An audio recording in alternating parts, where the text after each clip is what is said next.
My name is Jason Rice, and I pledged in spring of 1995. Hi, my name is Brooke Rice, and I pledged in fall of 2019.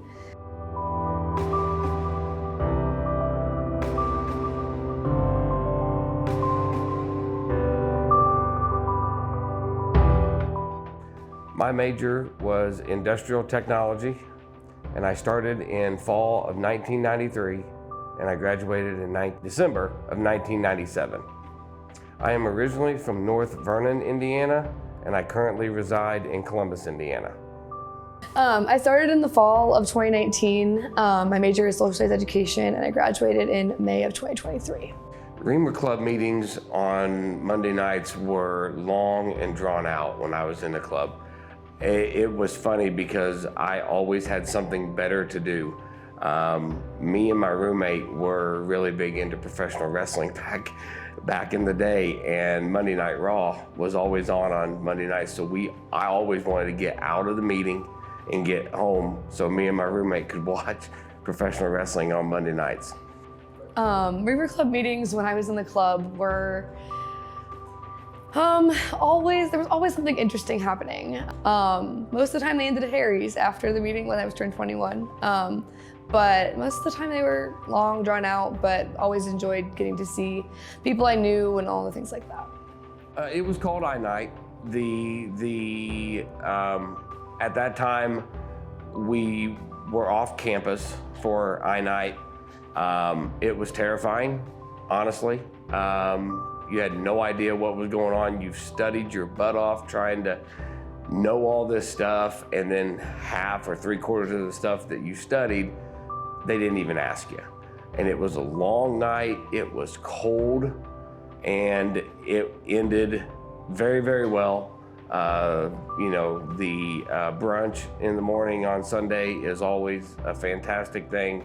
And then knowing that you're part of this club that next day, and being able to stand there all dressed up with your pledge brothers and sisters, and now your whole club, it was just fulfilling. I think I had a panic attack before it even started. It was terrifying, but it also felt really nice to know that I wasn't going to be the only one doing it. It wasn't just all on me. I always had my 7 brothers and sisters with me, and that was always a wonderful thought and thing like that. And then again in the morning, it's just a wonderful feeling. It's like, okay, I actually accomplished this whole thing. I went through the whole 8 weeks of hell and then got through it all. And that's our one big thing at the end of the year. Well, my proudest moment is having her in the club also. But me personally, there's a couple things. When the basketball team won the three-peat Big Ten championship in 1996, we didn't have cell phones back then. We didn't have Snapchat or anything like that. So we had to literally call everyone in the club, and we got the special, and we drove out to the airport. And I called my wife, not my girlfriend at the time, and I said, "You want to go see the team?" And she said yes. And it was her first time on the train. And for me to be able to do that for her and do that and see them come back, it's just something special. That, and then getting to meet Stephen Bering and some of the other dignitaries, I'll say, of the school, were some of my biggest moments in the club. So probably my proudest moment is I wasn't even in the club at the time. I had gone to my interview and I was like, I really want to do this. This is gonna be something really cool for me. I want to be a part of something like this in the school. And I was just like, really want to do this. And I walked out of that interview and I was like, I bombed that I'm not getting in, there's no way. So I called him and he's like, it's gonna be fine. I'm sure you did fine, you'll be fine. And then the next morning for tap out, I missed my phone call because I slept through it. The one night in college, I didn't have my ringer on. And I woke up to 30 texts, 30 calls, all this stuff trying to get me out to go to tap out and everything. And I got the text that said, "You're in the club," from Alex Long. And I immediately called him, and he was just like, I'm so proud of you. And so that was a big thing for me, just being able to share that with him, just like being able to do that, but also just sharing the school with my family and with Purdue people in general. One of my favorite things is probably, I was in the extra when it died on the field at the Iowa game, and we had to push it all the way to the north end zone. That was probably one of the most mortifying moments of my college career, but also I got so many people asking me questions about it, and just being able to share that part of the club with so many other people around me that I knew was one of the greatest things. That's the whole point of the trains, is to share and spread school spirit. So, yeah. Okay, one of the crowning achievements or big moments in the club when I was in it from 95 to 97 was we inducted or initiated the Extra Special Six. So that was a very special event, very special time. It had gone from the 4 to the 6. It was new, it was all new. We dedicated it at a football game. I actually have a t-shirt that commemorates the initiation of that. And I've also got the brochure from the dedication of that Extra Special Six. And then probably another one was the bell tower. When the bell tower was built, the Reamer Club got to go to it, and we saw the time capsule being lowered down into the ground after the ceremony was over. But the bell tower was constructed during my time in the club also. I would have to say one of the greatest achievements I think the club has had since I've been in it is honestly probably revamping the pledge program to make it as it's not a joke anymore. When I was a pledge, I mean, sure, they would go and they would ask you an initiation night, obviously, like they'd have you a few real questions and it was all a joke at the end of it. But the complete 180 that we've changed through that is probably one of the biggest things that I know that we've changed, and it's been an amazing accomplishment to completely revamp that. I helped one of my pledge sisters kind of revamp that as well. Just being able to be more inclusive and be more allowing ourselves to be more broadcast across the campus with like membership and things like that is probably one of the biggest things that I'm proud of, is from the era that I was a Reamer. One of the things that tradition is so important to me, because honestly, this whole campus is a family campus. It's honestly, you can talk to many people and be like, oh yeah, did your parents go here? I mean, I'm a third generation at this point of going here. It's a family campus, and then being able to share those club traditions, or not club traditions, campus traditions with like my parents and things like that. I remember them bringing me here when I was little, and we would do a fountain run. We would just like play in the fountains, going to Purdue football games, going to Purdue basketball games. Like it just those little things that you don't think are traditions that are important to campus become the biggest parts of campus.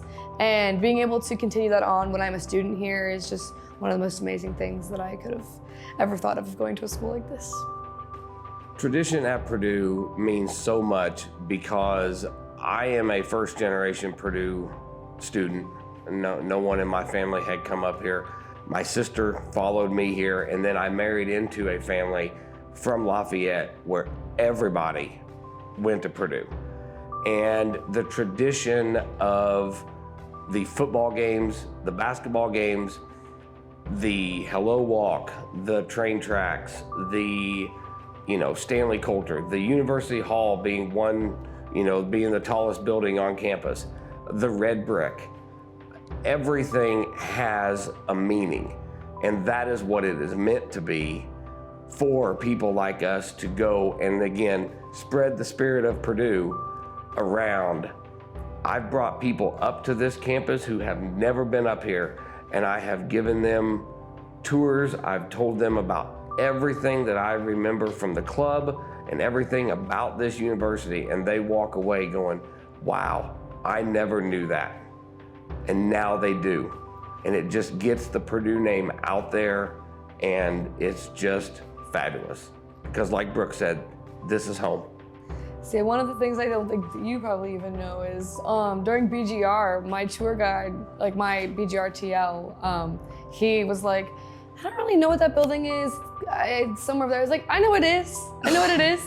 And me and one of my BGR group members, who also ended up being my pledge sister, actually, she's from Lafayette, and I've just grown up here basically with my grandparents being from here and them bringing me here all the time. It's just like, I was like, I know what that building is. And he was like, you just got here like 2 weeks ago. And I was like, not really. And so I kind of led the tour after that. I was like, I know what every building is, things like that. So it just means a lot to like be able to like share the tradition with even just a small group of people at the beginning of the year, things like that. The fact that BGR is still going on in fall of 1993, when I started here, it was called Corn Camp. And it was the very first BGR. And myself and another, Heather Frederick, was already in the club when I pledged, but she was in my group for Corn Camp also. So, things change names, but they stay the same. Yeah. The club has affected me not only professionally, but socially also. It has given me the ability, or a better ability, to talk to people who I would consider are dignitaries or, higher ups. Whenever you get into business, there's always going to be, unless you work for yourself, there's always going to be someone else higher than you that you have to give a presentation to, talk to. And by going to meet Stephen Bearing when I was in the club, going to meet Gene Cady and Jim Coletto for the football coach, they were people that you never got to meet on campus hardly. And being able to go up and talk to them and explain to them, why are you standing in front of me with a wooden R and you want me to sign it? What is that? They knew, obviously, because other pledge classes have done it. But you have to be able to extend that invitation and that request to say, Coach Coletto, Coach Cady, I need your signature on this.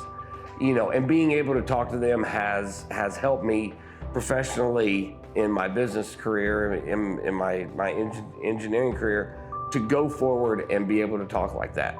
Socially, it just opened up doors for many, many people that I'm friends with on Facebook now and still meet up sometimes. And then to do interviews like this with new members of the club, it's just another tradition that keeps on going.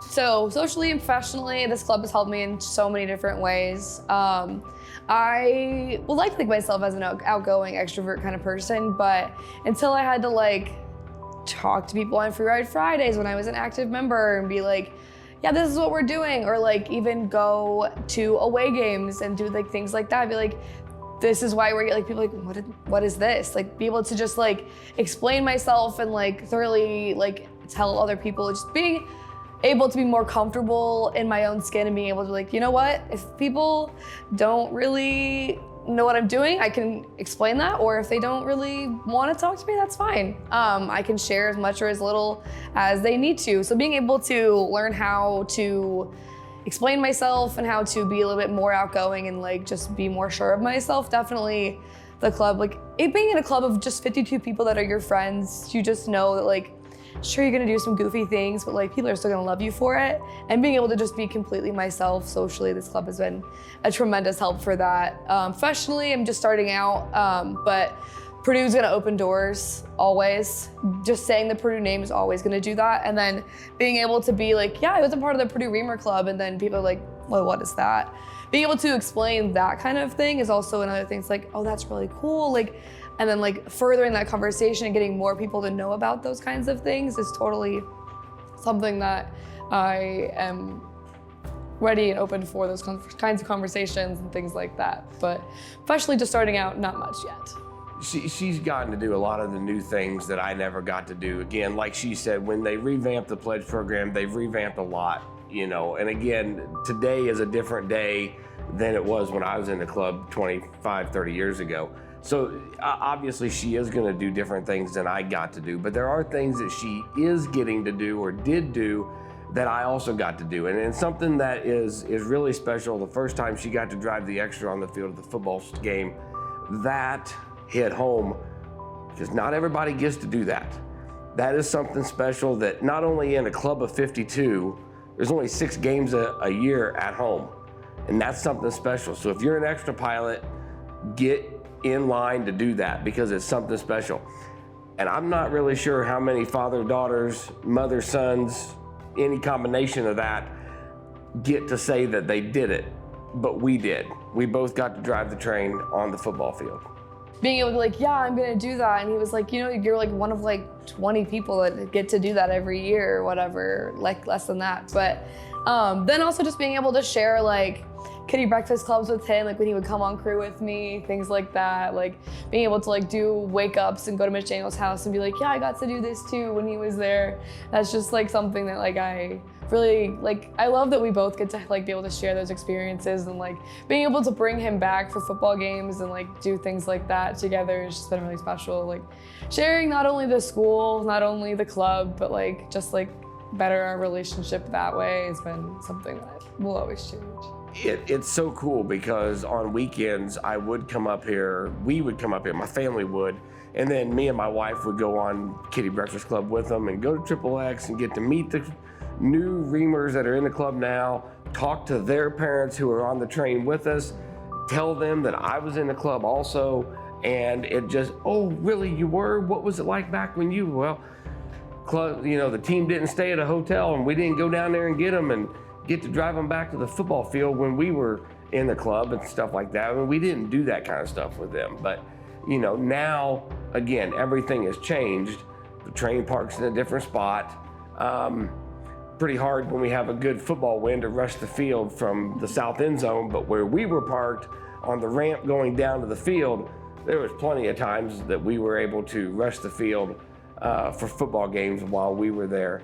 But being able to share that stuff, talk about the traditions, talk about the club in itself, talk about who you got to meet, that's the big thing.